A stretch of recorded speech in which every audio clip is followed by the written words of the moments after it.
de hígado y yo les hice una introducción de, ¿cómo se llama? De histología. Vamos a empezar, ¿verdad?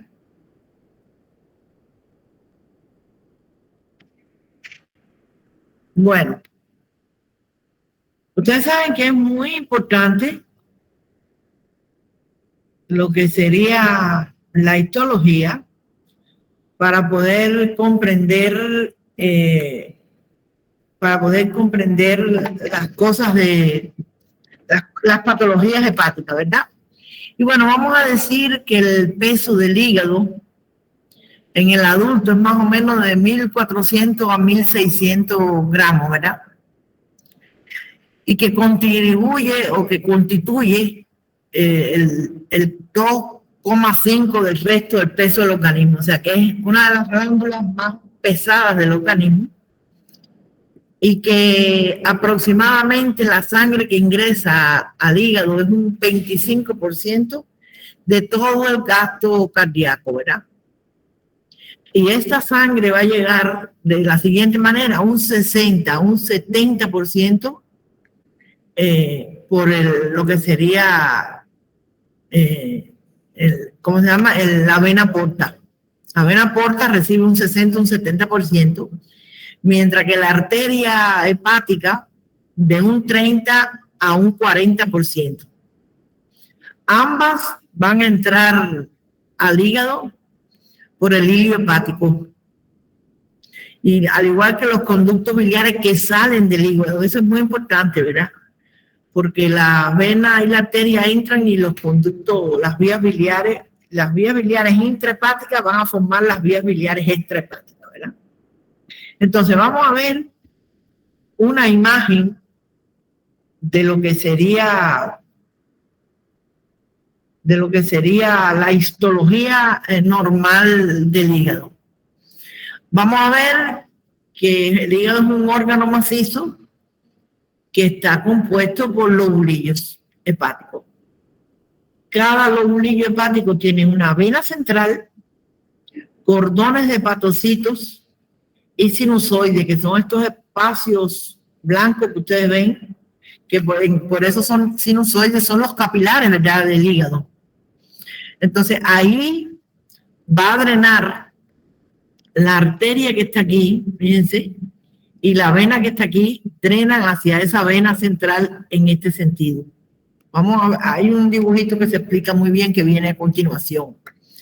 Mientras que el conductillo biliar va a drenar por distintos conductillos hasta formar las vías biliares extrahepáticas, ¿verdad? Salen del hígado a formar las vías biliares extrahepáticas. O sea, el conductillo derecho y el izquierdo se unen y forman el hepático común, que da una rama hacia la vesícula que sería el cístico y que después va a formar el colédoco, que desemboca en la segunda porción del duodeno a través de la ampolla de Vater, ¿verdad? Ese es el recorrido de la bilis, que la bilis sirve como emulsifica la grasa, ¿verdad? Y esto emulsifica la grasa solamente, ¿verdad?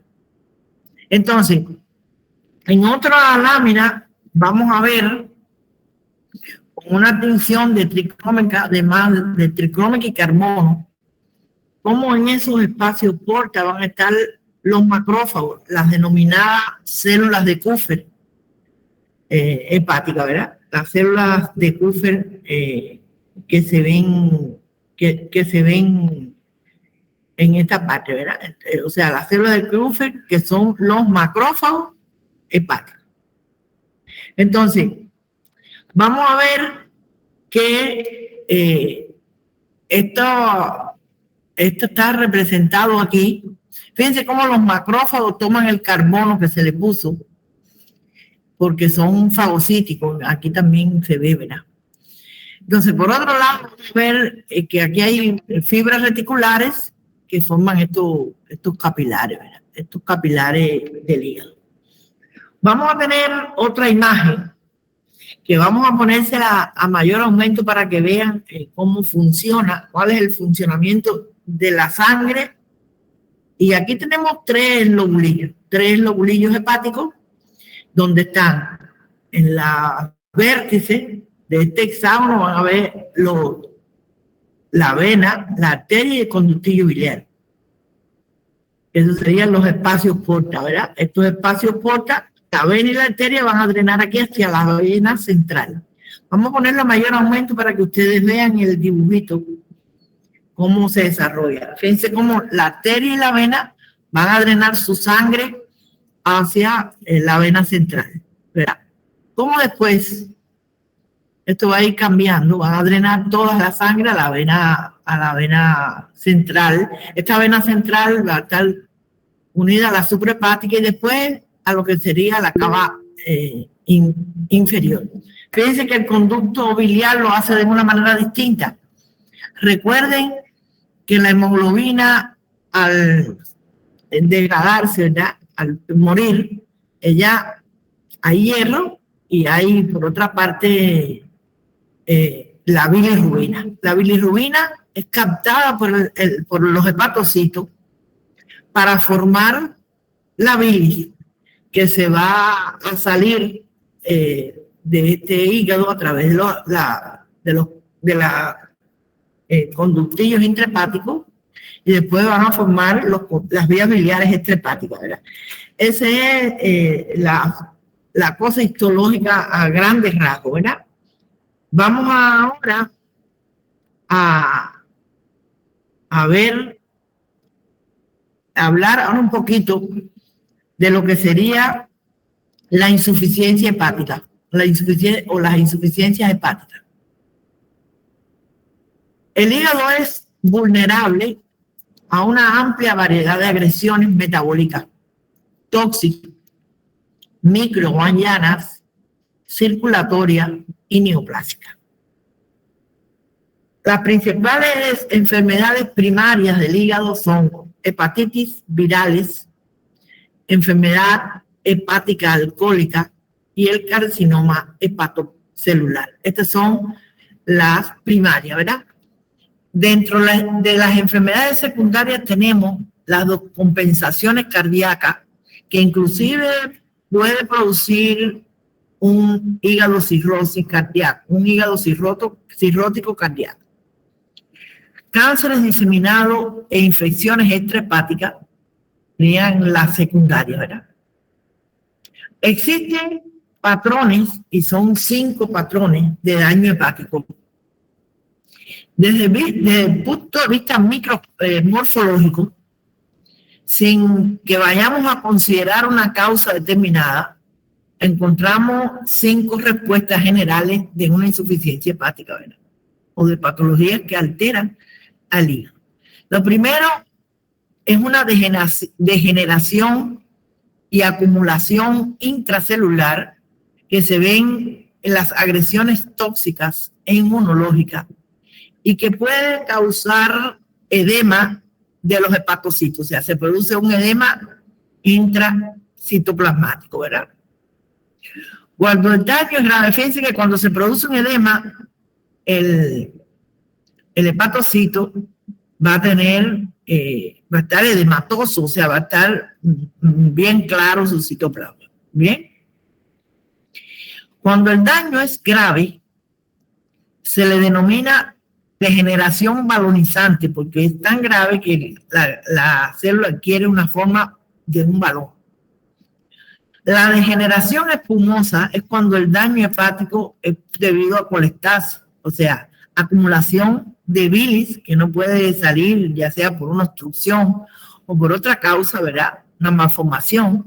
Entonces, esos serían los lagos biliares, ¿verdad? Bueno, también puede ocurrir un daño de hierro y de cobre, las acumulaciones de triglicéridos, de grasa, ¿verdad? Se le denominan esteatosis o hígado graso, y se pueden ver no solo en pacientes alcohólicos, ¿verdad? Se puede ver en obesos, diabéticos, en pacientes con hepatitis C y en cirrosis alcohólica también. En segundo lugar, tenemos la necrosis y la apoptosis. Por supuesto, la necrosis se ven en algunas de estas enfermedades que puede ser más o menos, o sea, pueden haber necrosis focalizada o que sería la apoptosis, y pueden haber necrosis en una hepatitis, ¿verdad? Y que sin embargo pueden evolucionar hacia una cosa normal, ¿verdad? El hígado normal, que ese sería el caso de la hepatitis por virus A. Inflamación también en las hepatitis.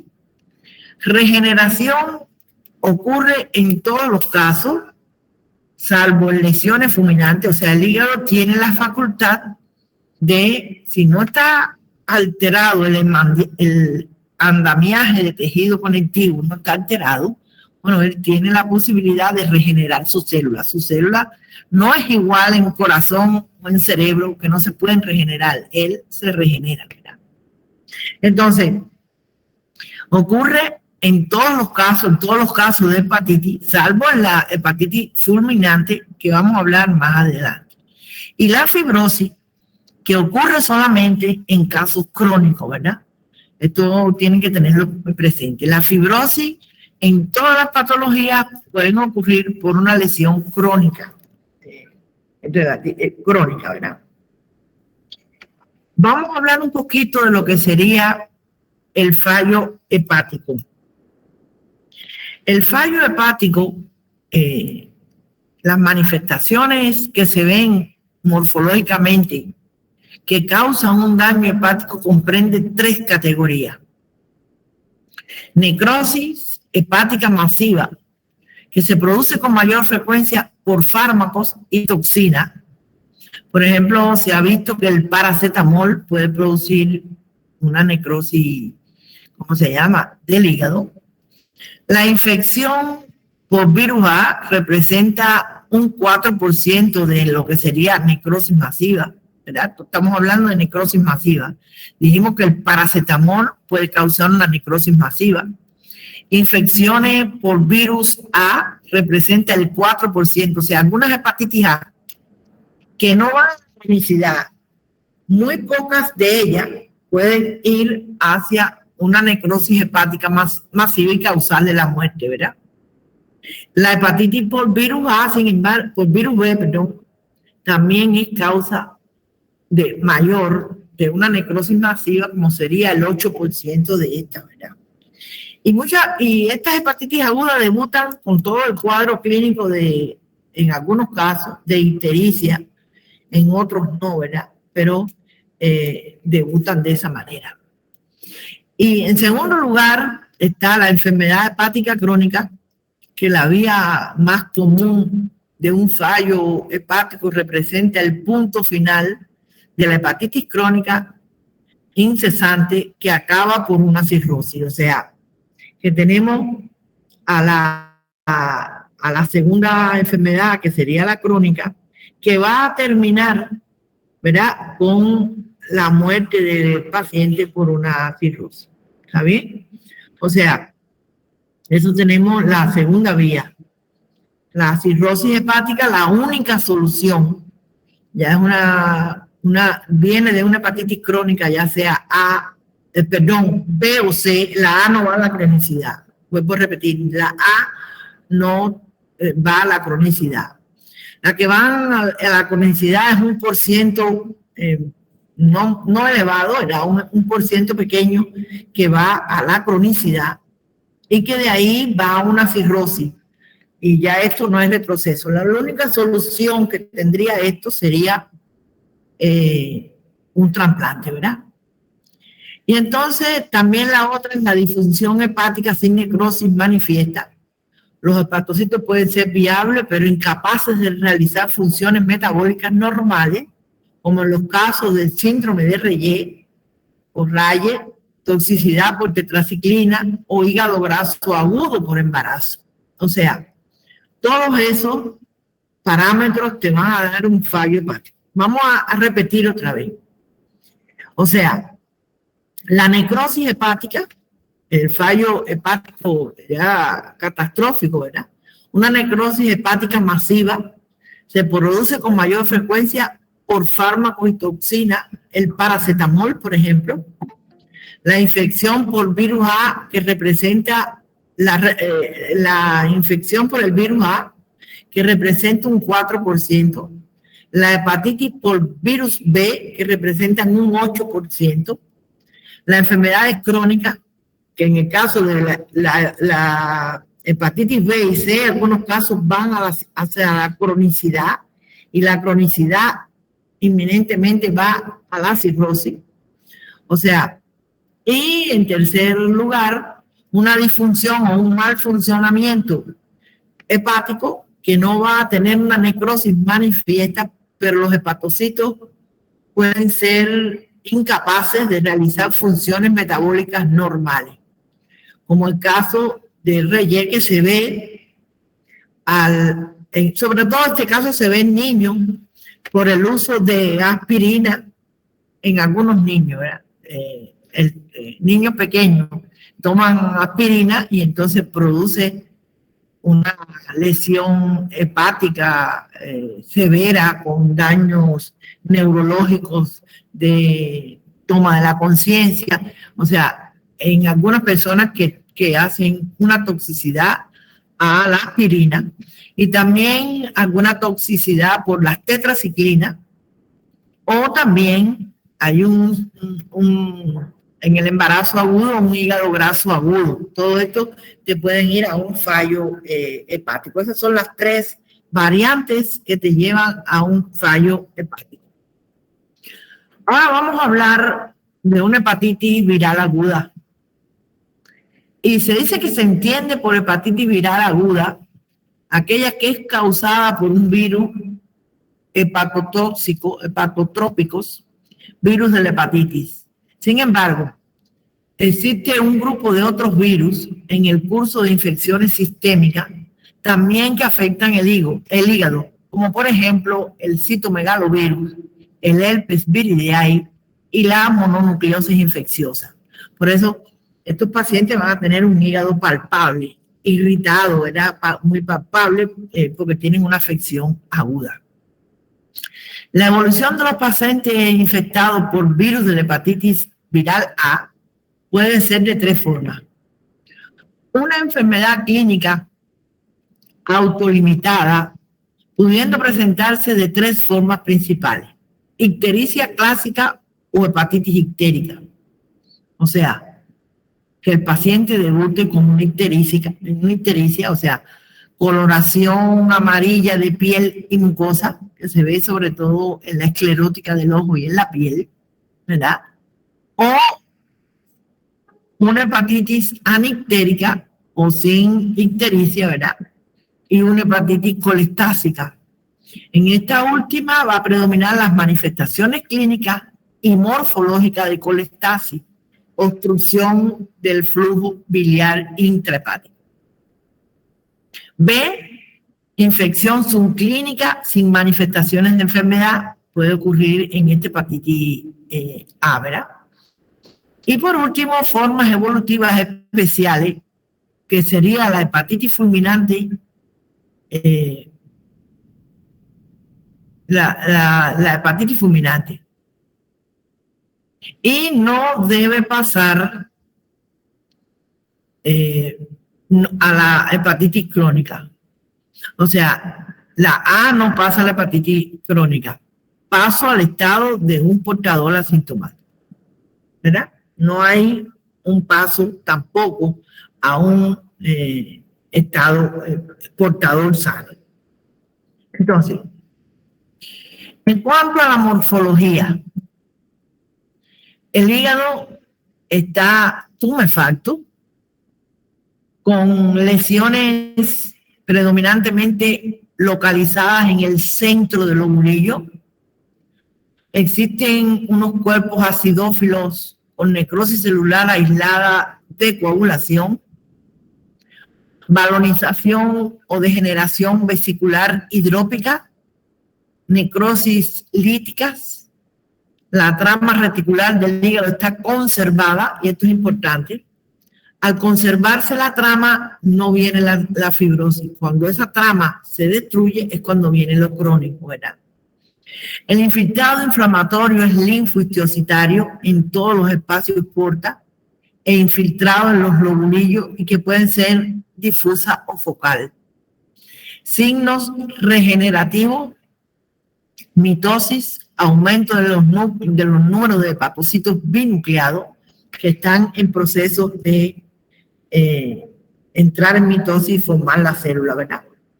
Entonces, vamos a ver lo que sería la hepatitis viral aguda, ¿verdad? Todavía no hemos entrado en ninguna.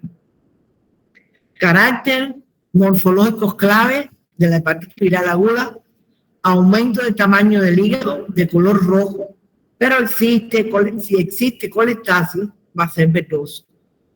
Cambios del parénquima: hepatocitos edematosos, degeneración balonizante, colestasis, tapones biliares en caso de que sea una hepatitis colestásica. Los tapones van a estar localizados en los canalículos. Necrosis de hepatocitos que pueden ser aislados o en grupo, citolisis y apoptosis. O sea, fragmentación del núcleo y muerte del núcleo y muerte de la célula. Si es grave, esas necrosis en puente, sería porto portal, centro lobulillar o porto centro lobulillar. Ahora vamos hacia lo que sería hepatitis. Fíjate que ahí fue una cosa general. Ahora vamos a la hepatitis A. El virus de la hepatitis A suele producir una enfermedad benigna, no provoca enfermedad crónica ni estado de portador sano, ¿verdad? Es raro que ocasione una insuficiencia hepática aguda. Fíjense, vamos a hablar después que la insuficiencia es alrededor de 0,1 a 0,3, ¿verdad? O sea, el agente de la hepatitis A es el capside icosaédrica, RNA monocatenario o picornavirus, que se transmite de forma fecal oral y que tiene un periodo de incubación de 2 a 6 semanas. En el comienzo de los síntomas aparece inmunoglobulina IgM, siendo un marcador fiable de las infecciones agudas. La eliminación fecal del virus termina cuando los títulos de IgM aumentan, iniciando su descenso en pocos meses y es seguida de la aparición de IgG anti-hepatitis viral A. No hay portadores sanos, no van a la cronicidad, ni a la cirrosis hepática, ni al hepatocarcinoma. 1% mínimo puede ir a una necrosis masiva hepática. La mortalidad asociada a este virus es de 0,1 a 0,3%. O sea, que la evolución de la hepatitis A es muy benigna. Que hay un grupo de personas muy reducido, ¿verdad?, que presentan muy reducido la muerte, ¿verdad?, de 0,1 a 0,3%. Es muy extremadamente reducido. Vamos a ver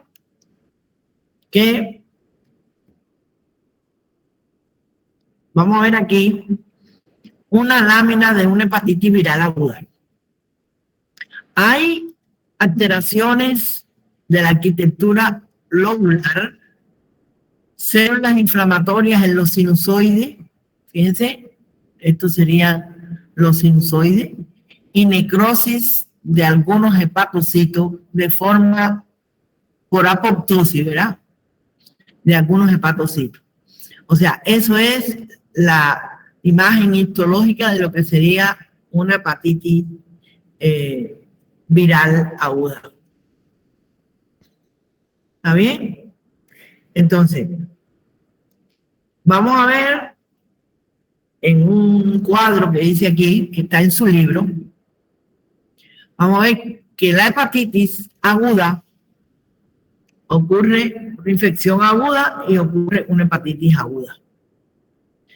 El 70% de estas hepatitis son subclínicas y el 30% aparece una enfermedad ictérica, ¿verdad? El 90% curan y puede ser que el 0,5% ocurra una hepatitis fulminante. Ahora, en el caso del virus B y C, un 5% van a la cronicidad, que mucho menos un 2% va a ir a la normalidad. Bueno, ahí no se sabe si es por tratamiento o porque van a la normalidad, ¿verdad? Entonces, el 30% va a quedar como un portador sano y de un 12 a un 20% de estas hepatitis van a ir a una cirrosis y de un 6 a un 15 en pacientes cirróticos, ¿verdad? Y van a padecer un hepatocarcinoma, que es un tumor maligno del hígado, ¿verdad? Que se ve en pacientes cirróticos. ¿Alguna duda o pregunta?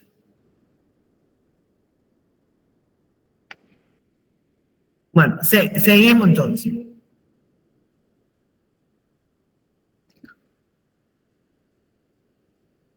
Aquí hay dos imágenes, ¿verdad? Simulando, o dos imágenes donde vamos a ver una hepatitis aguda y una hepatitis crónica. En la hepatitis aguda hay un infiltrado inflamatorio portal, fíjense que están metidos todas las células, aquí un infiltrado inflamatorio, puede haber acúmulo de bilis, que es una colestásica, ¿verdad? Por una obstrucción, ¿verdad? Y va a haber una necrosis periférica. Recuerden que en esta zona de aquí el hígado llega la sangre más mezclada con la sangre arterial con la venosa, y ahí van a tener, ¿cómo se llama?, una coloración diferente en los hígados porque llegan con menos oxígeno. Bueno, aquí vamos a ver macrófagos y algunas células que están en vía de morir, ¿verdad? Por acá tenemos que es característico de la hepatitis C, vacuolas de grasa dentro del citoplasma de los hepatocitos. Por otro lado, puede haber colestasis, si es una por infiltración, ¿verdad? O sea, que todas pueden ir a la hepatitis aguda y algunas van a la cronicidad. Ahora, en el caso de los crónicos, fíjense, esta sería por virus C, por la grasa, ¿verdad? Y aquí serían estos depósitos en vidrio esmerilado que produce las células de la hepatitis B. Pero aquí, en ese espacio porta, vamos a tener un infiltrado inflamatorio más fibrosis. Esta fibrosis va a ser porta-portal, fíjense que aquí y aquí también. O sea, se produce una enlace entre una y otra que dan grandes bandas de fibrosis, que por lo tanto eso no regresa. O sea, que es más agresivo y peor evolución las crónicas que las agudas, ¿verdad? Ahora, vamos a ver que la hepatopatía crónica es la forma más frecuente de insuficiencia hepática y el punto final de un daño hepático crónico, inexorable, que termina en una cirrosis. La hepatitis B puede producir una hepatitis aguda con recuperación y eliminación del virus. 2, una hepatitis crónica no progresiva, enfermedad crónica progresiva que causa cirrosis, hepatitis fulminante con necrosis hepática masiva, un estado de portador asintomático y la hepatopatía crónica inducida por el virus B, el precursor importante para el desarrollo de un carcinoma hepatocelular. O sea, ahí se puede desarrollar el carcinoma hepatocelular.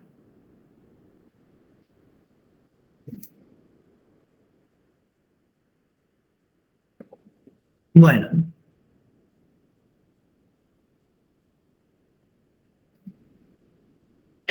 El virus de la hepatitis B es un virus de ADN, está constituido por una envoltura externa de lípidos, ¿verdad? Y proteínas, y además carbohidratos como antígeno de superficie. Una porción central que se expresa en la parte como antígeno central, core o antígeno central, ¿verdad? De la hepatitis B. La hepatitis por virus B se transmite,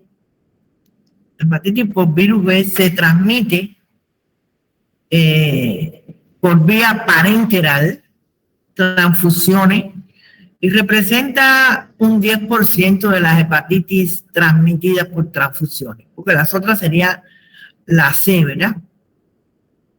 Por agujas de inyecciones a través de soluciones de continuidad en la piel, mucosa, o sea, por agujas para el uso de droga, mucosas por contacto sexual, homosexual o heterosexual. Por las mucosas también puede transmitirse la B. Tiene un periodo de incubación de 2 a 3 meses. Causa una hepatitis aguda que dura semanas o meses. En alrededor del 25% de los casos puede presentarse como una hepatitis fulminante.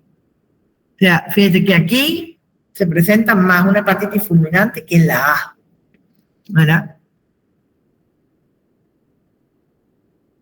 Puede evolucionar a la cronicidad a pesar o pasar, al estado de portador. Los pacientes infectados con virus B tienen mayor riesgo de un hepatocarcinoma. Por aquí vamos a ver, en el caso de la hepatitis B, ¿verdad? Hay un citoplasma de aspecto granular que nosotros le llamamos, por la cosa granular, hepatocitos en vidrio esmerilado. Y aquí hicieron una técnica de inmunoperoxidasa, o sea, inmunohistoquímica, que muestra las inclusiones virales citoplasmáticas que son positivas. O sea, aquí ponen un reactivo y ese reactivo colorea de este color, ¿verdad? De color marrón. Entonces, se dio como positivo.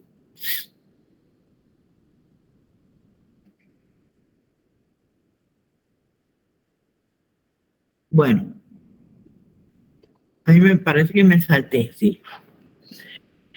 La hepatitis por virus C está recientemente caracterizado su material genético en ARN. Las vías de transmisión son similares a los del virus B. Alrededor del 90% de las hepatitis post-transfusionales son por virus C. Fíjense, hay algunos lugares que no tienen la dosificación en las transfusiones para hacerlo del virus C. Yo creo que en países en vía de desarrollo y países desarrollados sí existe. O sea, el 90%, entrada eso es necesario, de las hepatitis post-transfusionales son por virus C. Produce una hepatitis aguda que puede presentar una evolución fulminante. O sea, que las tres pueden presentarlo, pero las que más lo presentan sería la B, ¿verdad? Puede evolucionar a una hepatitis crónica o a un estado de portador sano, ¿verdad? La afección por virus C confiere mayor riesgo de un carcinoma hepatocelular. Fíjate que en los dos también, inclusive en la alcohólica también se puede ver el carcinoma hepatocelular. Aquí tenemos una hepatitis crónica por virus C, ¿verdad? Fíjense que hay una desorganización tremenda de la célula con algo de fibrosis que está marcado por aquí, ¿verdad?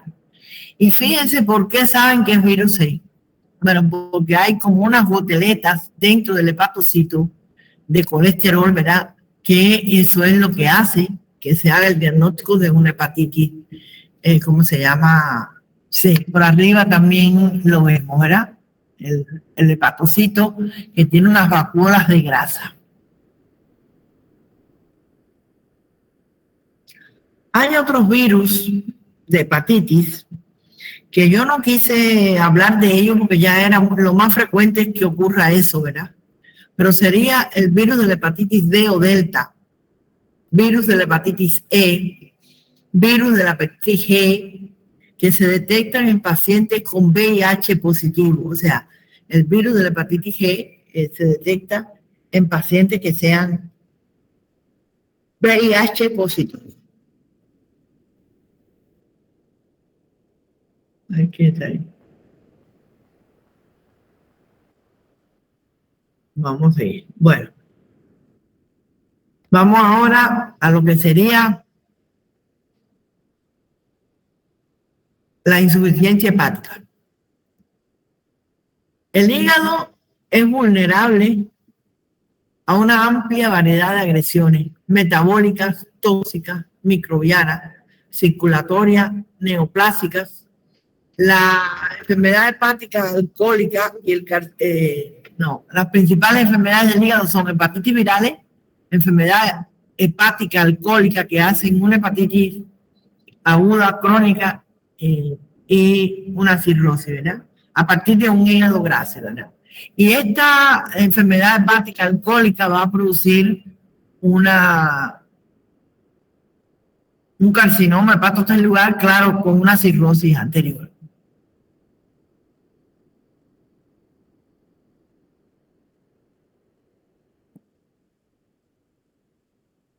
Vamos a pasar ahora a la cirrosis hepática. Situada, fíjate, es importante esto porque es muy frecuente, situada entre las 10 causas de muerte en el mundo. Que claro que en distintos países la causa va a ser diferente, ¿verdad? Existen múltiples causas para el desarrollo.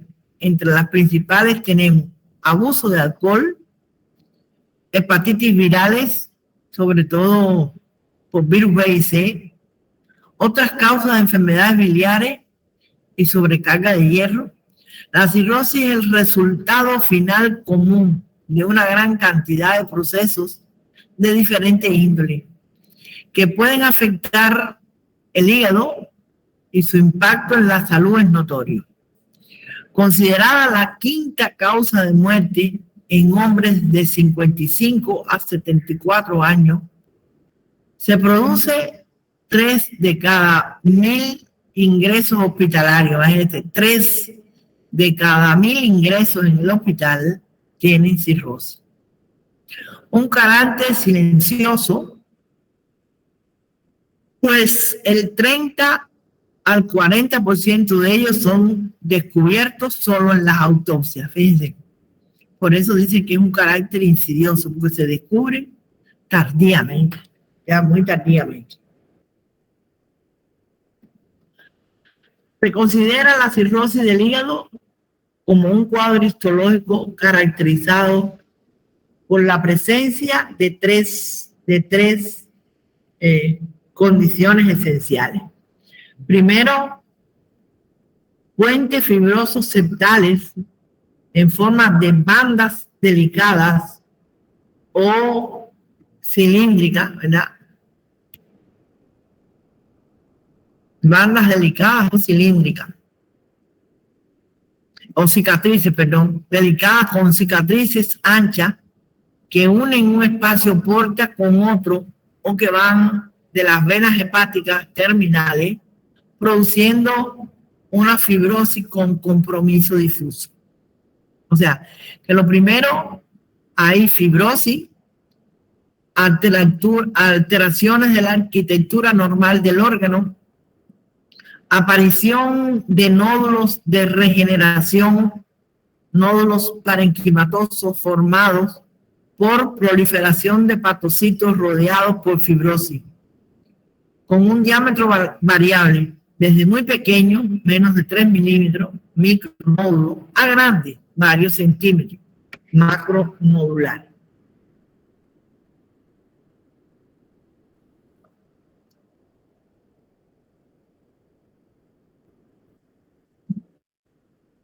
Bueno, consideraciones fisiopatológicas.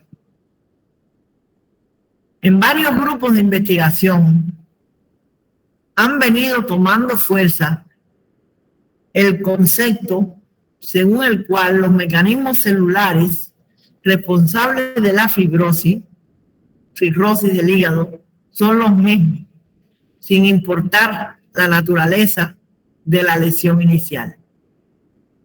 Es el sitio del daño dentro del lobulillo hepático lo que puede variar. Dentro del tejido hepático existen dos clases de células: las células parenquimatosas o hepatocitos, ¿verdad?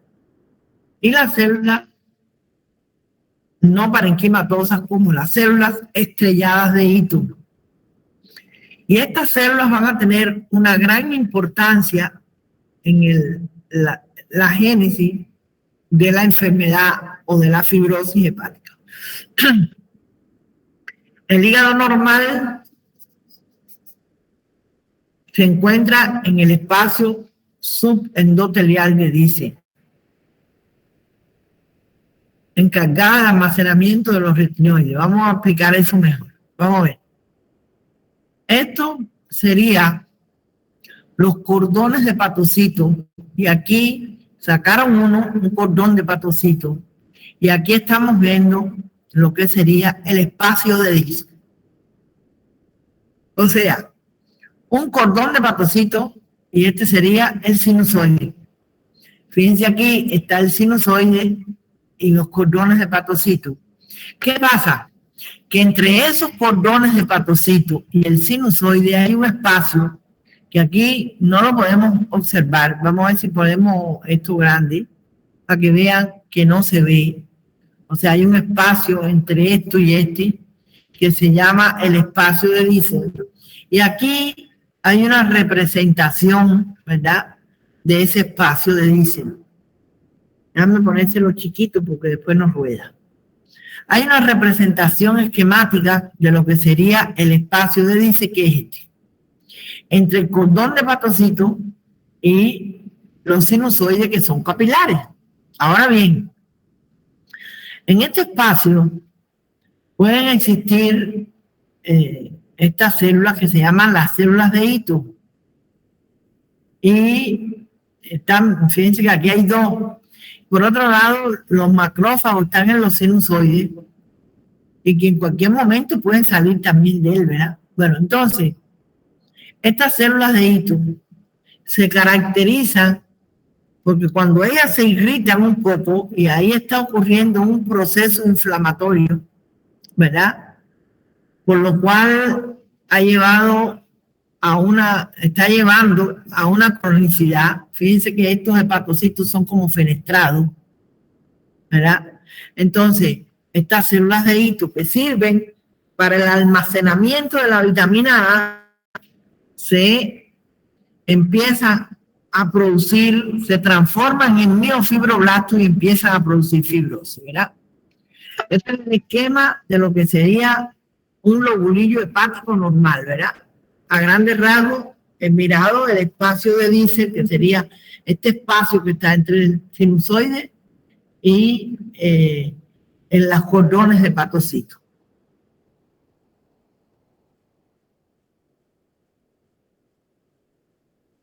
Bueno, vamos a ver que los sitios lesionados del hígado, en el caso de la fibrosis, las células de Ito comienzan, fíjate que tiene que haber una lesión para que estas células empiecen a proliferar, abandonen su función habitual, que son activadas. O sea, la función habitual es la de almacenar vitamina A. Entonces, son activadas transformándose en miofibroblasto. Este va a producir miofibroblasto que va a producir fibrosis, ¿verdad? De esta manera se convierten en principales productores de colágeno tipo 1 y 3 y de otras proteínas, ¿verdad? No colágenas, de la matriz extracelular.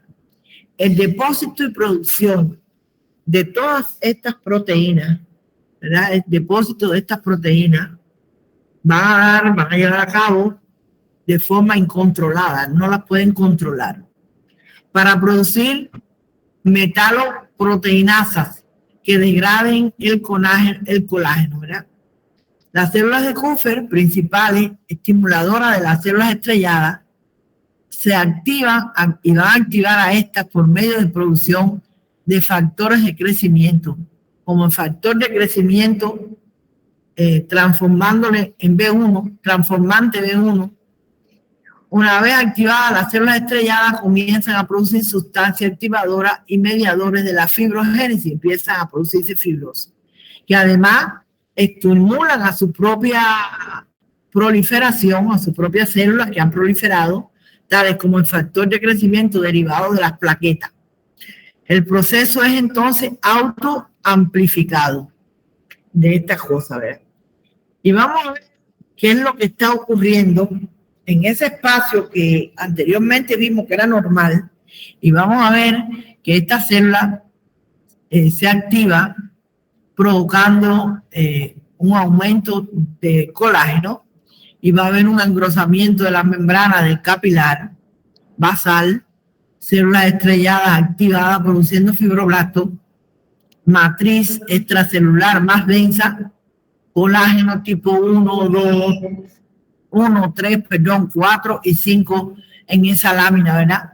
Entonces va a haber una producción de colágeno exagerado.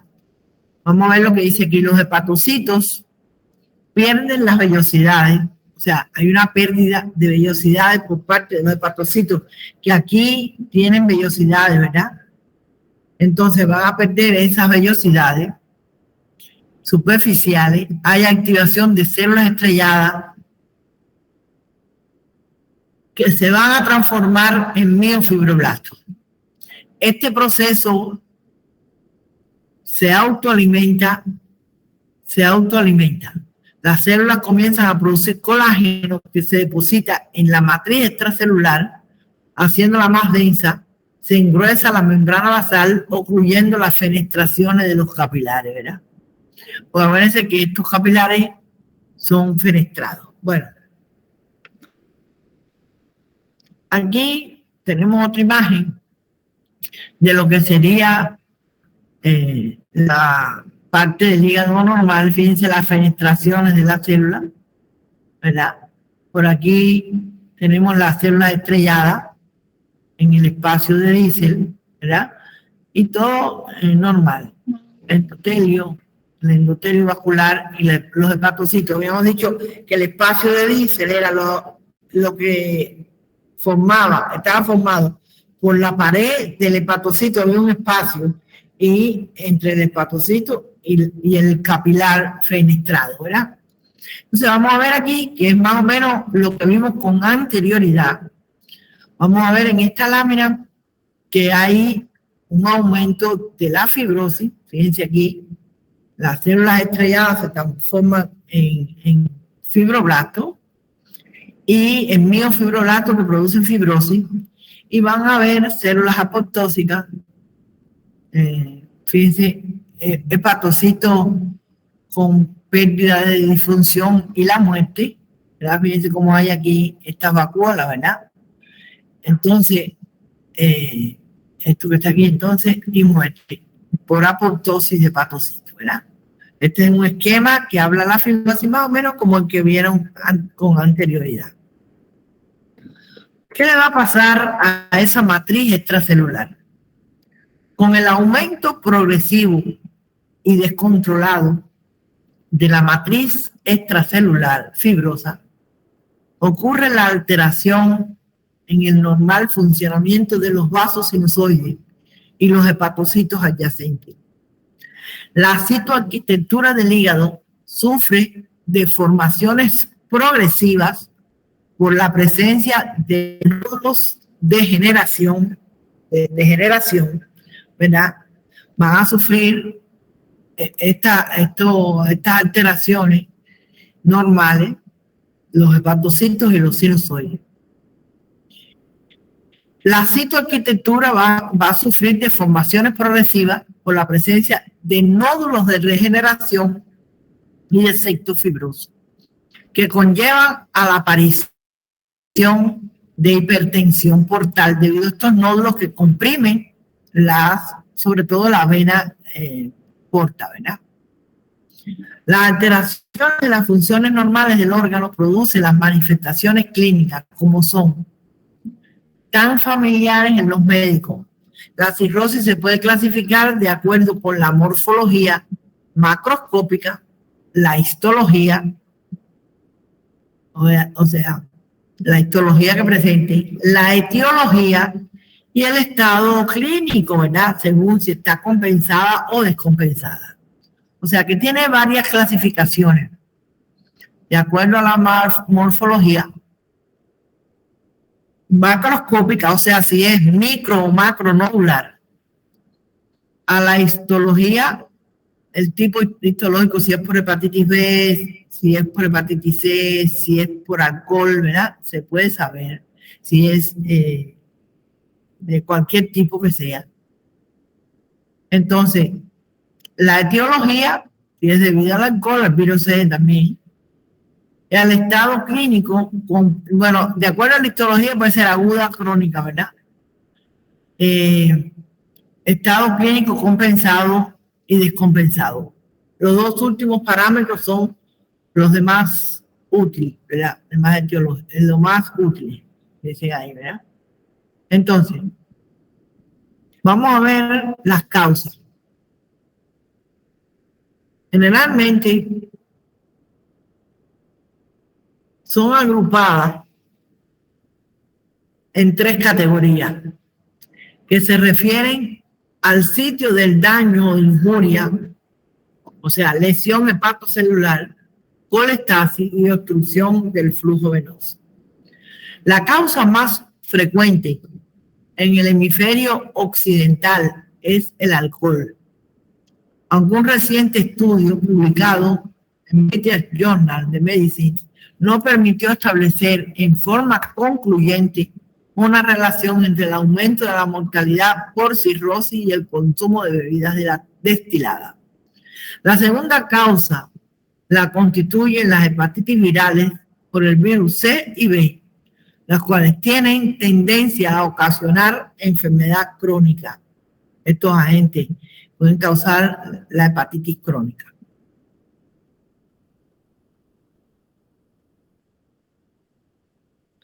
Vamos a ver, según la causa de cirrosis, según la categoría y sitio del daño, ¿verdad? De la injuria. Vamos a ver que pueden ser hepatocelulares, cuando se dañan los hepatocitos. Por ejemplo, el alcohol, las hepatitis virales B, C y D, autoinmunes, la hepatitis autoinmune también, la esteatohepatitis, o sea, la esteatonecrosis, ¿verdad? Que se ve en el alcohólico, drogas y toxinas. Porque pueden haber drogas que te dañen el hepatocito, ¿verdad? Colestásica, obstrucción de vías biliares, o sea, biliar por cualquier problema, cirrosis biliar primaria, colangitis esclerosante, drogas y toxinas. Puede haber también las vasculares, venoclusiva, Buchiari, falla cardíaca, pericarditis y drogas y toxinas. Estos son todos los tipos de cirrosis que pueden encontrarse. Vamos a ver aquí una cirrosis a nódulos grandes en un paciente, ¿verdad? En la superficie de este paciente, a nódulos gruesos.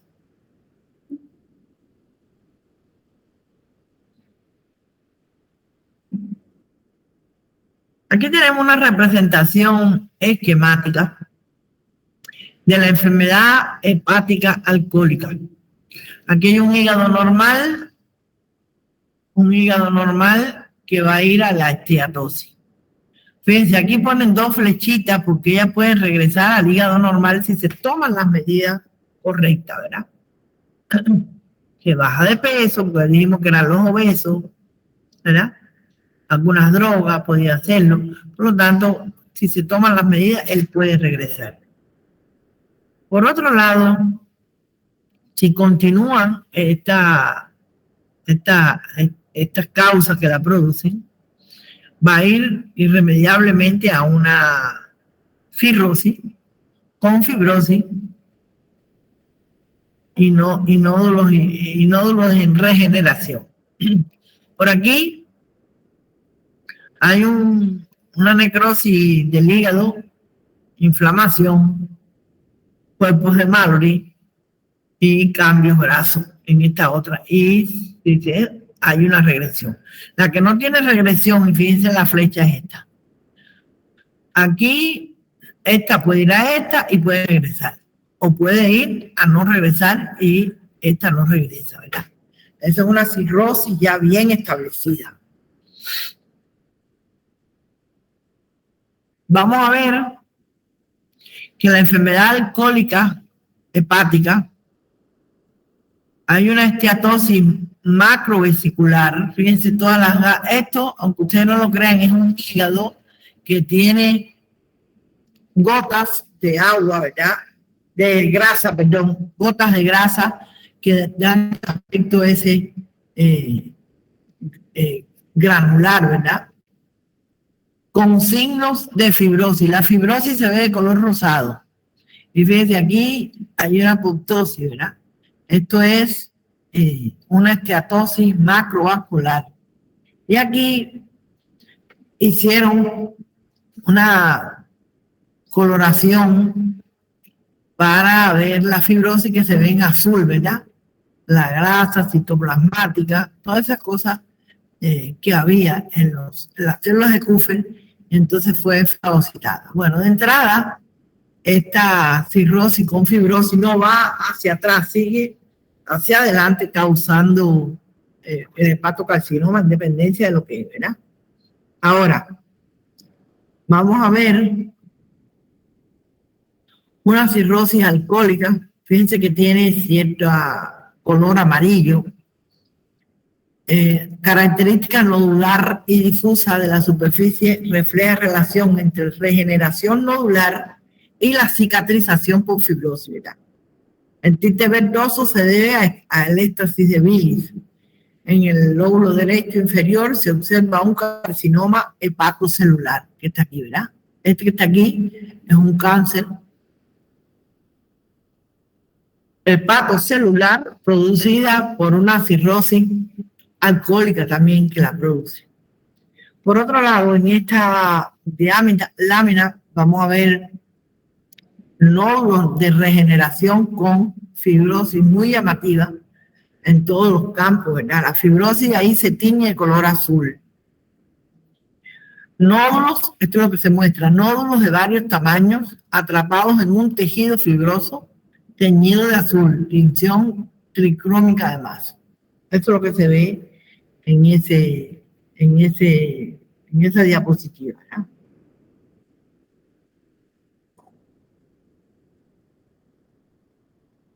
Bueno, por aquí tenemos otra cirrosis, que el daño hepático es continuo, con necrosis de células hepáticas, seguido de fibrosis y regeneración de hepatocitos, ¿verdad? Todo eso va de manera que el hígado se pone muy pequeño en este estadio, ¿verdad? Generalmente, los nódulos de regeneración junto con los fibrosis dan como resultado el diagnóstico de cirrosis. Esto produce un hígado firme y nodular y muy duro. O sea, cuando uno trata de cortarlo, el cuchillete emite un sonido característico, ¿verdad? Y también te cuesta más trabajo que un hígado normal. Los nódulos estos miden alrededor de 3 milímetros, dice, y por lo tanto este es un ejemplo de cirrosis macronodular.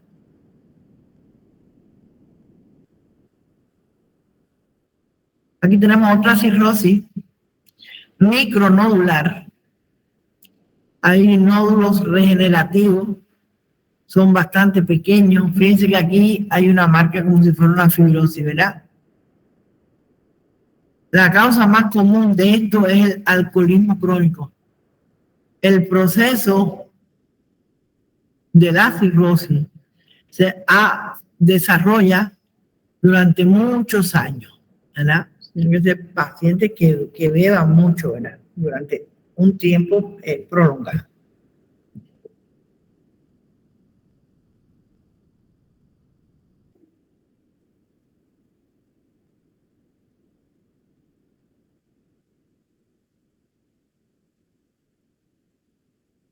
Vamos a ver desde el punto de vista histológico cómo no se parece a la imagen de un hígado normal. Fíjense cómo hay una marcada fibrosis. Fibrosis que separa a estos lobulillos en nódulos que al crecer en el borde hepático pueden comprimir los vasos y producir una hipertensión portal, ¿verdad? Es el cuadro que presentan estos pacientes cirróticos. Yo les voy a, no sé si, vamos a ver, no sé si están un poco cansados y tenemos un recesito. Entonces, de 10 minutos, no sé qué le parece. ¿Está bien? Bueno, entonces vamos a tomar café o algo. Habíamos dicho que esto era una cirrosis bastante avanzada. Fíjense la fibrosis que tiene alrededor de esto que forman los nódulos de regeneración. Bueno, entonces vamos a ver lo que va a dar como consecuencia la hipertensión portal. Bueno, dijimos que estos nódulos van a comprimir los vasos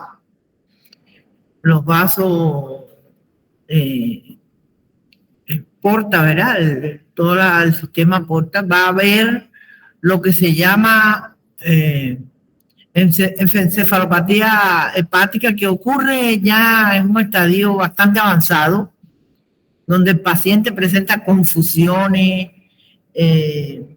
obnubilación, hablan boberías, en un estado bastante avanzado. Bueno, malnutrición, el pecho es excavado, muy disminución de los músculos. Por lo tanto, va a haber arañas vasculares que pueden verse sobre todo en la zona esta de aquí del ombligo, que se llaman medusa, cabeza de medusa. Ascitis, aumento del líquido en la cavidad abdominal. Por supuesto, una esplenomegalia. El hígado va a estar pequeño, ¿verdad? Pero la esplenomegalia va a ser grande, que va a ser por causa de esta hipertensión portal. Aumenta la hipertensión en la porta, ¿verdad? Entonces, otra de las cosas que va a haber es las arañas vasculares se pueden presentar en toda la piel, ¿verdad? Y esto sería la cabeza de medusa, la región periumbilical, que son unas varices. Por otro lado, y que muchos de ellos presentan, sería las varices esofágicas, que aquí no sé si lo pusieron, pero no, las varices esofágicas que muchas veces producen un sangrado intenso y que muchas veces se utiliza una sonda denominada de balón que comprime estas varices y vamos a decir, pero hay ocasiones que puede no morirse, pero hay ocasiones en que esto es incontrolable. Hay que tener en cuenta también que hay varices y que el hígado que forma los factores de la coagulación van a estar también muy alterados, ¿verdad? Porque no hay parte casi funcionante hepático, hay mucha fibrosis. Bueno, por otro lado, está también los nódulos hepáticos y la atrofia del testículo. La citis es grande, ¿verdad? La citis puede ser extensa. Esas son las consecuencias que conllevan a la hipertensión portal, ¿verdad? Todas estas consecuencias. Un abdomen voluminoso que hay veces se le extrae una cantidad de líquido bastante notable, ¿verdad? Por otro lado, tenemos aquí lo que sería las venas en cabeza de medusa, que se vio en un polihipertensión portal, ¿verdad? Es el resultado de un patrón de flujo sanguíneo anormal en el hígado, creado por la misma cirrosis, ¿verdad? Hay un aumento de presión que se transmite a los canales venosos colaterales. A veces estas colaterales venosas están muy dilatadas y aquí se ve el caperuzón de medusa, como dice ahí, que consiste en venas dilatadas que se ven en el abdomen de un paciente con una cirrosis, ¿verdad? Fíjense lo llamativo que es eso. Bueno, en segundo lugar, uno de los lugares, ¿verdad?, están las varices esofágicas, que hay que tener cuidado con esto porque en muchas ocasiones estas se colapsan después de la necropsia, pero ahí parece que fueron tomadas bastante bien, ¿verdad? Este es un problema muy grave que se produce también por la hipertensión portal, cuando las venas submucosas del esófago se dilatan. Como hay una presión mantenida en todas las venas, estas venas se van a dilatar y esto se conoce como varices esofágicas. Las varices que se ven aquí en la parte inferior del esófago como venas dilatadas de color azul lineal, hay hemorragia alrededor de uno de ellos. Estas varices se erosionan fácilmente, lo que lleva a una hemorragia gastrointestinal masiva en muchas ocasiones y que, ¿cómo se llama?, contrasta con la vida de estos pacientes.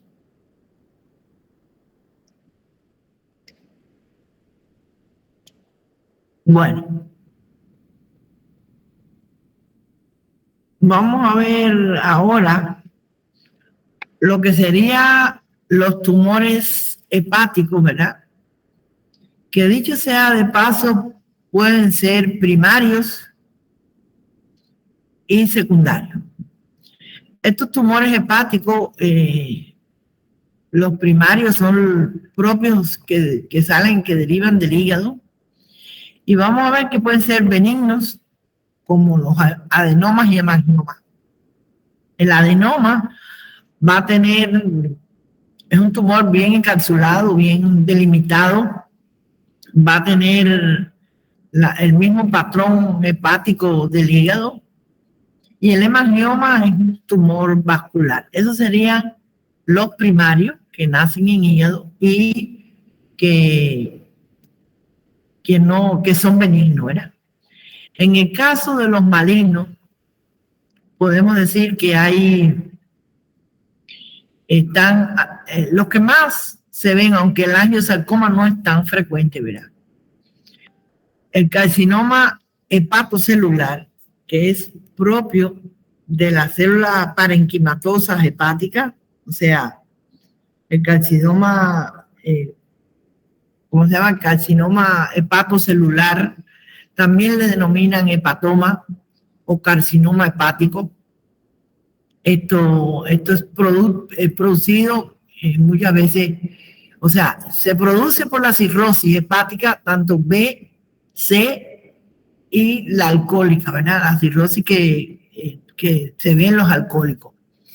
El carcinoma hepatocelular es propio de las células hepáticas. Hay otro que es el colangiocarcinoma, que se producen de los conductos biliares y que sin embargo no es mucho menos frecuente que el otro. El hepatoblastoma se ve en niños y tienen una buena evolución hace unos años después del tratamiento con quimioterapia, ¿verdad? Y los angiosarcomas, que son raros, estos angiosarcomas. Entonces, vamos a ver que existen, ¿cómo se llama? Varios tipos. Y los más frecuentes son los secundarios, que serían las metástasis, que puede ser también infiltración por contigüidad, como ejemplo la vesícula. Bueno, vamos a ver de estos tumores.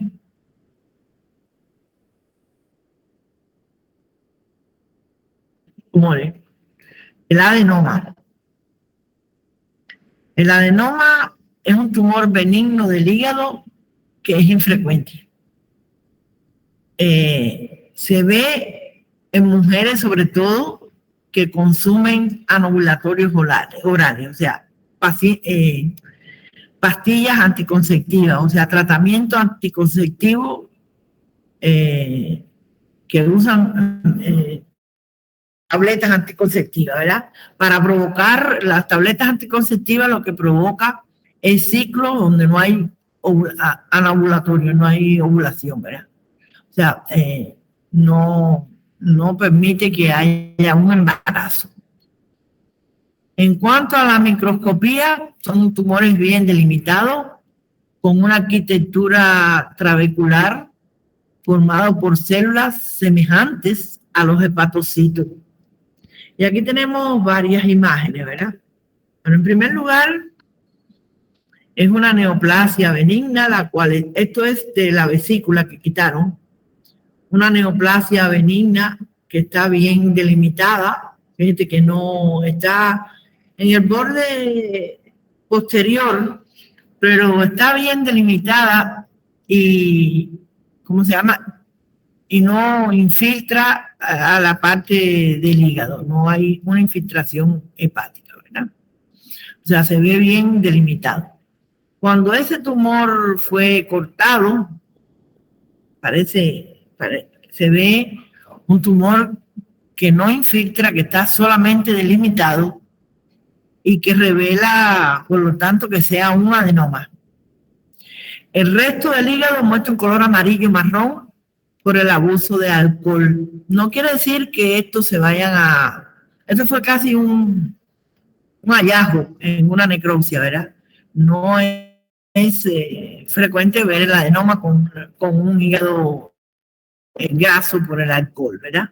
Eso es casualmente. Bueno, desde el punto de vista histológico, vamos a ver que está un parénquima hepático normal. Fíjense que aquí hay un espacio porta y hacia esta zona van a ver cordones de hepatocitos desorganizados, ¿verdad? Fíjense que los espacios porta están todos desorganizados, al igual que los lobulillos hepáticos. Sin embargo, las células son parecidas a las normales, muy parecidas a las normales. Bueno, en relación con el hepatoblastoma, que es un tumor que se ve en niños, fíjense, yo no quiero que me confunda. Aquí dice tumor hepático más común en niños, el hepático, porque los tumores más comunes en los niños, o sea, los cánceres más comunes en los niños, en primer lugar están las leucemias, casi toda linfoblástica aguda, y en segundo lugar los tumores cerebrales. El tumor hepático más común en niños pequeños es el hepatoblastoma, pero es hepático, o sea, no se ven con tanta frecuencia, pero se ven estos tumores, ¿verdad?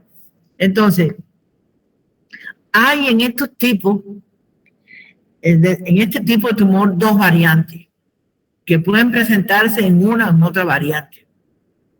La primera variante sería un tipo epitelial, el cual está compuesto por células pequeñas, poligonales, de tipo fetal, porque estos tumores son tumores de la infancia, ¿verdad? Con células embrionarias más pequeñas formando acinos, túbulos y estructuras papilares que recuerdan a un hígado en desarrollo. O sea, cuando uno ve el tumor parece que el hígado es de un feto, ¿verdad? El tipo mixto epitelial y mesenquimatoso contiene focos de diferenciación mesenquimático que pueden consistir en mesénquima primitivo, asteroide, cartílago, músculo estriado. O sea, este es un tumor maligno, ¿verdad? Que ya la realidad que más he visto es el primer tipo, el tipo epitelial, poligonales, que recuerdan a un hígado en desarrollo. Esos son los que más abundan. Bueno, ahora vamos a pasar al carcinoma hepatocelular, hepatocarcinoma, y también le llaman hepatoma en clínico, ¿verdad? Un nombre mal usado porque denota como si fuera benigno para aquellos que no sepan esto. Por eso es que yo quiero explicarles esto. En clínica se usa la palabra hepatoma. A ver, otra que se usa, el tumor de células claras o carcinoma de células claras en el riñón, también se utiliza otro término que parecería benigno, ahora no recuerdo. Pero bueno, el hepatoma es un tumor, cuando ustedes lo oigan, es un tumor maligno, que es lo mismo que el carcinoma hepatocelular o el hepatocarcinoma. Yo le puse la forma en que se menciona. Se debe decir hepatocarcinoma o carcinoma hepatocelular, ¿verdad? Presenta variación en cuanto a su frecuencia en los distintos países del mundo. Existen factores relacionados con la etiología y la fisiopatología, siendo la más destacada la cirrosis por hepatitis B. O sea que la cirrosis tiene una relación muy estrecha, sobre todo la B, de un 5 casos por 100.000 pacientes, ¿verdad? En los carcinomas hepatocelulares se ven en hígado cirrótico. Puede ser también causar hepatocarcinoma, en menor grado los hígados cirróticos, ¿verdad? Pueden también que presente. Por aquí tenemos que son, desde el punto de vista macroscópico, son masas nodulares, blandas, hemorrágicas, en ocasiones pueden ser verdosas por la presencia de bilis, ¿verdad? Localizada frecuentemente en el lóbulo derecho, y hay tres formas macroscópicas. Masa única de gran tamaño, forma multifocal con nódulos de tamaño variable. Y puede haber otra que sería infiltrativa difusa, masiva o extensa, que en ocasiones comprometen el hígado en forma completa. Bueno, la situación del tratamiento en algunos casos va a ser paliativo, ¿verdad? Teniendo en cuenta que estos pacientes tienen una cirrosis y un cáncer. Muchos de los medicamentos, hay que buscar medicamentos que no se eliminen por el hígado, porque imagínense, ese hígado está en mal estado. Por lo tanto, en algunos casos que lo requieran, que tengan una cirrosis, junto con un hepatocarcinoma en fases iniciales, puede realizarse un trasplante hepático, ¿verdad? Es la única solución que tendrían estos pacientes, pero tendremos que estar seguros que no haya metastasizado algún otro órgano, ¿verdad? Porque esto puede ocurrir y entonces no es factible.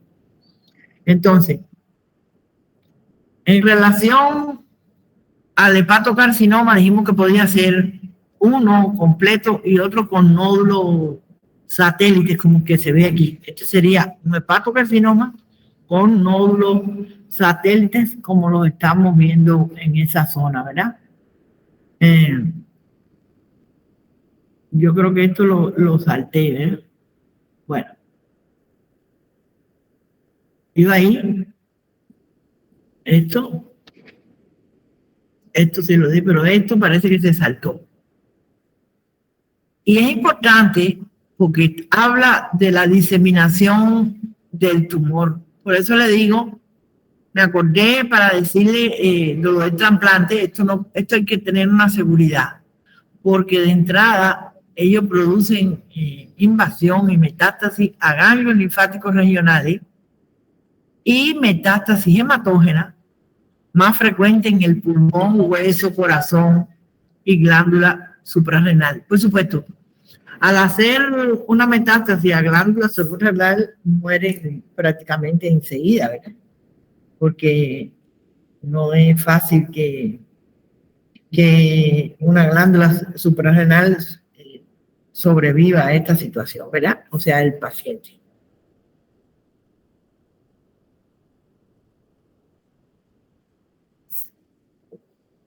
Bien, entonces, se va a diseminar por vía porta y de la arteria hepática. O sea, es muy frecuente la invasión y penetración de ramas en el mismo hígado de la porta y de la hepática.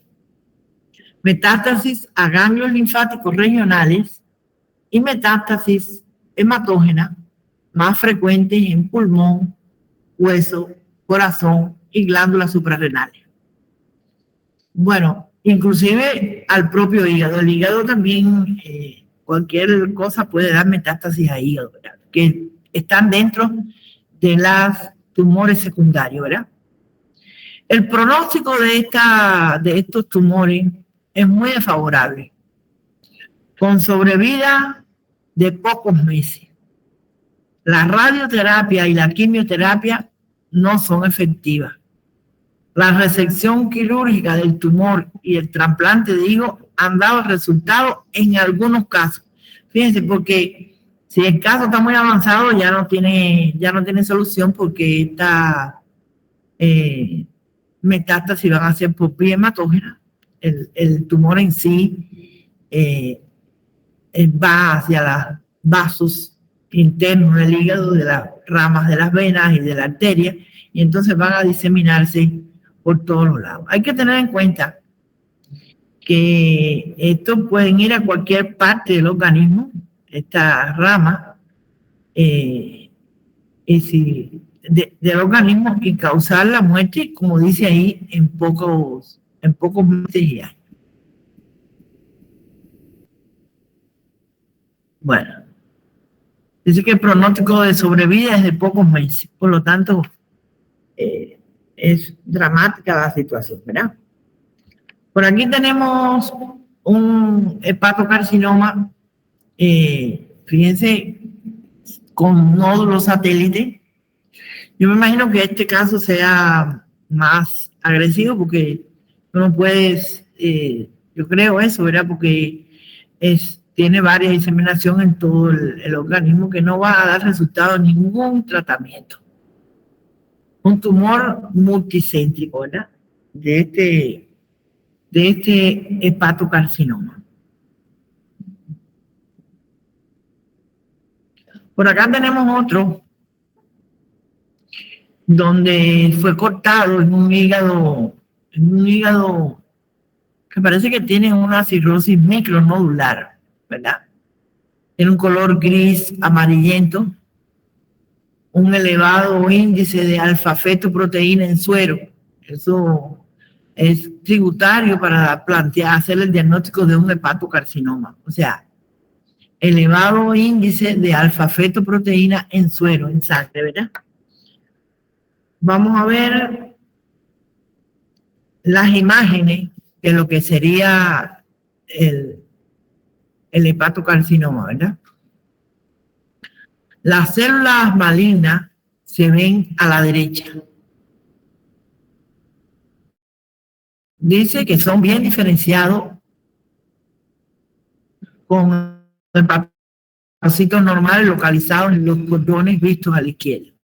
Aquí vemos un hígado más o menos normal, pero fíjense la diferencia entre uno y otro. Aquí está el tumor, ¿verdad? Fíjense que esas áreas son más oscuras, los núcleos más pignóticos, ¿verdad? Los cordones están localizados en cordones, pero esto sería un hepatocarcinoma desde el punto de vista histológico, ¿verdad? Noten la diferencia de los núcleos, este es más violáceo que estos núcleos, ¿verdad? Y más aparte de ser más hipercromáticos, son más atípicos, tienen mayor, vamos a poner la mayor esta, a ver, tienen mayor los núcleos, ¿verdad? Con relación al citoplasma, tienen mayor los núcleos y más hipercoloreados. Yo no sé si lo que estoy viendo aquí es un sinusoide, fíjense que invaden los sinusoides, ¿verdad? Invaden los sinusoides por aquí. Y este sería el hepatocarcinoma.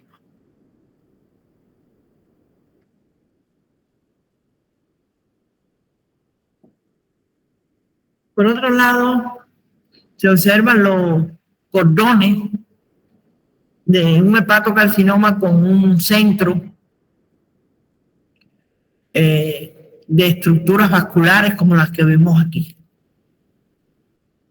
Hay estructuras vasculares en esta cordones de hepatocitos que le dan un aspecto alborizado, ¿verdad? Tienen un aspecto diferente al otro que vimos con anterioridad.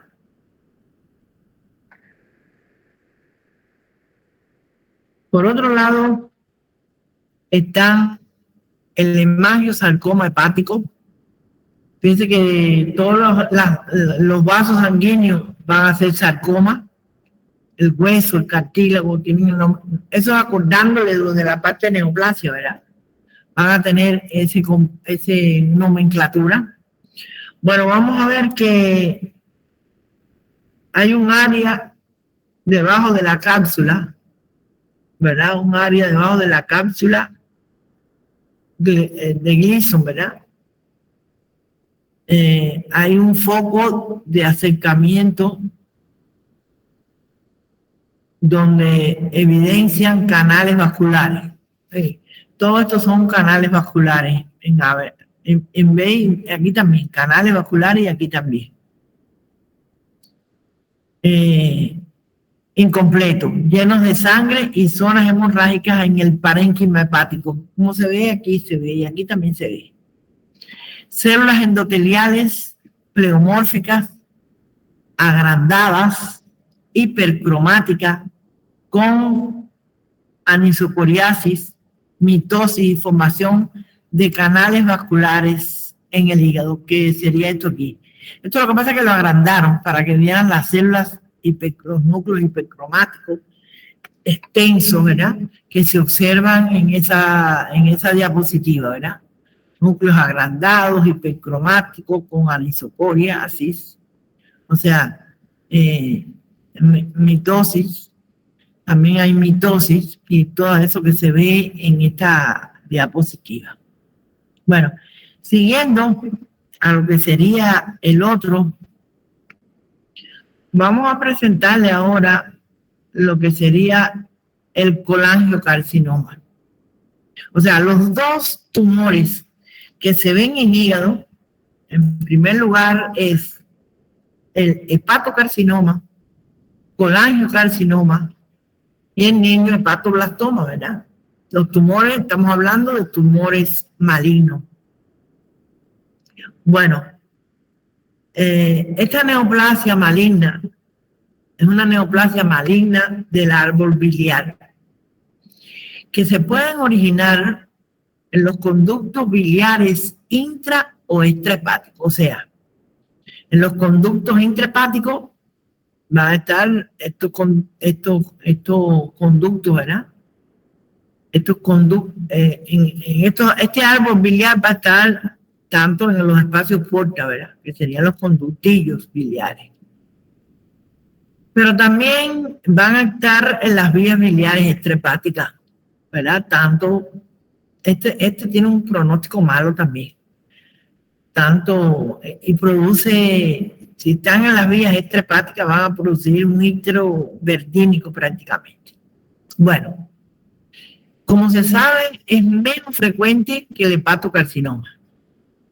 Hay una incidencia de 0,6 por 100.000 habitantes en América del Norte. En otros lugares son más frecuentes en Asia y en África. Hay enfermedades que se asocian con un mayor riesgo de padecer colangiocarcinoma, que incluyen colangitis esclerosante primaria, enfermedad fibroquística congénita del sistema biliar y quistes del colédoco. También los pacientes con colitis ulcerativa idiopática tienen un mayor riesgo de colangiocarcinoma que el resto de la población. La verdad que estos pacientes que presentan colitis, lo vimos la otra vez en la clase, ¿verdad? Y creo que eso se quitó del examen y va a este próximo examen. No sé cuándo será, ¿verdad? Entonces, la colangitis esclerosante primaria puede ser alguna de las patologías que se asocian a un mayor riesgo de presentar un colangiocarcinoma, ya que estos tumores no son tan frecuentes. Las enfermedades fibroquísticas congénitas del sistema biliar y quistes del colédoco, también los pacientes con colitis ulcerativa idiopática tienen un mayor riesgo de colangiocarcinoma que el resto de la población. O sea, no es tan frecuente este tumor, ¿verdad? Que lo veamos.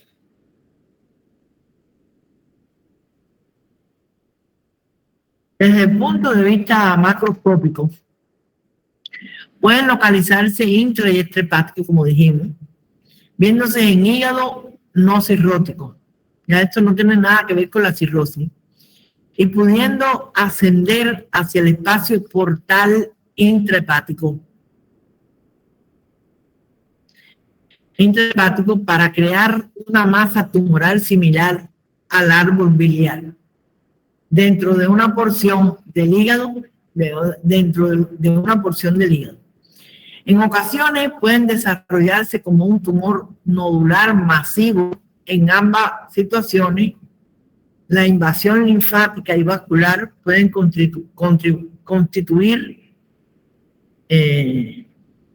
características prominentes, dando lugar a metástasis intrahepática extensa, como si fuera, es una metástasis, pero como si fuera una, ¿cómo se llama? Una infiltración.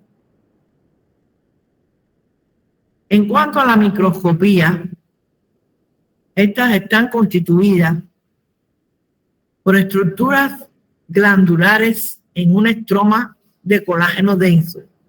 O sea, ellos hacen lo que se denomina desmoplasia. Una desmoplasia que es la formación del tejido colágeno en estos tumores, ¿verdad? Entonces, estos cánceres están constituidos por glándulas en un estroma de colágeno denso desmoplásico. Habitualmente, la arquitectura es tubular, pero puede ser también papilar. O sea, de las dos formas pudieran ser papilar o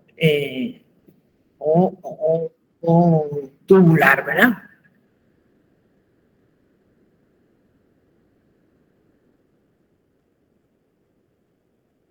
No sé si, bueno, después al final podemos hacer algunas preguntas, ¿verdad? El carcinoma de la izquierda, generalmente, esto está casi todo tomado, ¿verdad? Pero se ve más, ¿verdad? Sí, de la izquierda, el cual presenta una apariencia de consistencia de colangiocarcinoma, no produce bilis, pero las células pueden presentar mucina, ¿verdad? La presencia de mucina los hace más malignos, ¿verdad? Que muchas veces va a ser imposible distinguirlo por una biopsia, o sea, de una metástasis de un adenocarcinoma. O sea, como los adenocarcinomas producen mucina, en muchas ocasiones estos tumores, cuando se le hace una biopsia, ¿verdad?, al paciente y se obtiene el resultado, es muchas veces difícil de diferenciarlo de un adenocarcinoma que por lo demás es más frecuente, un adenocarcinoma de cualquier parte del tubo digestivo, que es más frecuente y que, ¿cómo decirle? Y que tiene la misma imagen porque producen ambos mucina, ¿verdad? Es muy difícil por una aguja, claro. Cuando tenemos la pieza ya es otra cosa. Bueno, ahora le vamos a hablar de lo que serían las metástasis hepáticas, ¿verdad? El tumor que con mayor frecuencia se ve en hígado son las metástasis. Especialmente, dice aquí, de tumores de origen gastrointestinal, mamario y pulmonar. Yo les voy a decir algo, casi todos los pulmones, casi todas las metástasis hepáticas pueden ser de cualquier tumor del tubo digestivo, ya que el hígado, muchas de estas metástasis se examinan, como ustedes vieron, por vía, ¿cómo se llama? Vía sanguínea y vía linfática. Y este hígado, como se dijo en un inicio, recibía una cantidad de sangre X de un 25% casi del gasto cardíaco. Entonces, ¿qué pasa? Que estos tumores pueden migrar hacia zonas a distancia, a cualquier parte del organismo, y hacer una siembra de tumor, así como se hacen las metástasis, ¿verdad? Entonces, es muy frecuente que cualquier tumor de esta índole haga metástasis, ¿verdad? Él mismo al mismo hígado, ¿verdad? Pero, como dice aquí, como decía arriba, ¿verdad?, es difícil diferenciarlo del otro, el adenocarcinoma, un secretor porque ellos producen mucina. La mucina es como un mucus que se expande a todas las partes y entonces produce la metástasis a distancia. Bueno, yo creo que todos los tumores de vejiga, los tumores renales, en fase terminal dan metástasis a hígado, ¿verdad?, los de útero. Ahora, en primer lugar, ¿cómo yo identifico una metástasis de un tumor?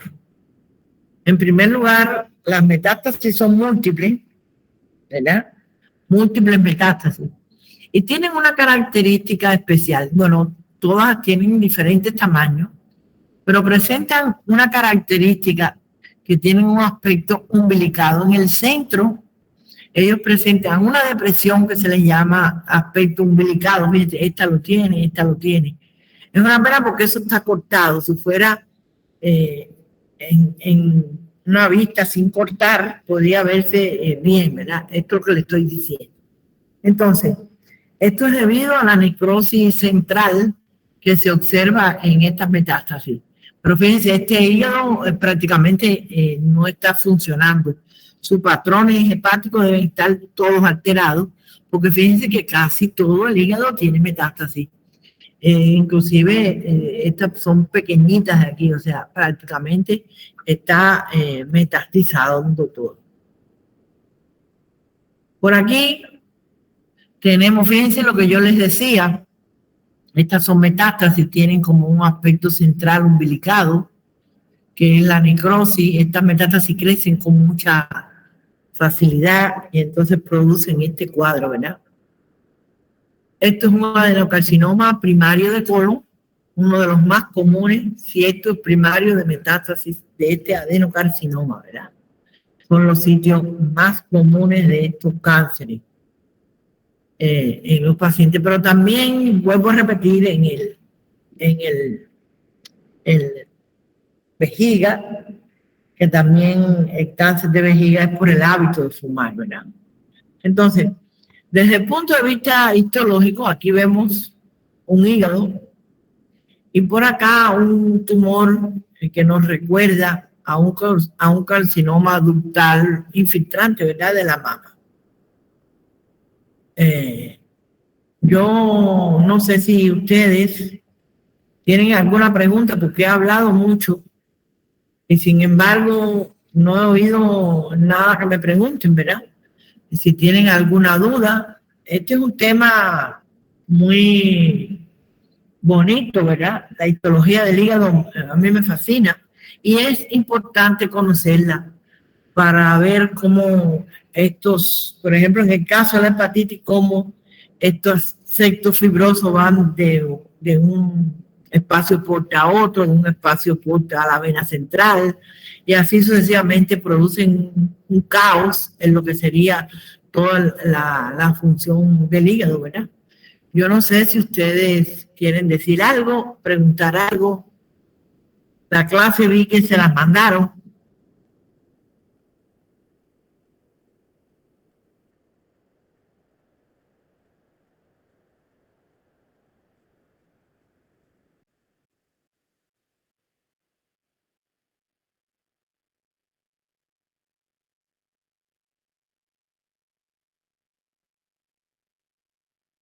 ¿Alguna duda que tengan?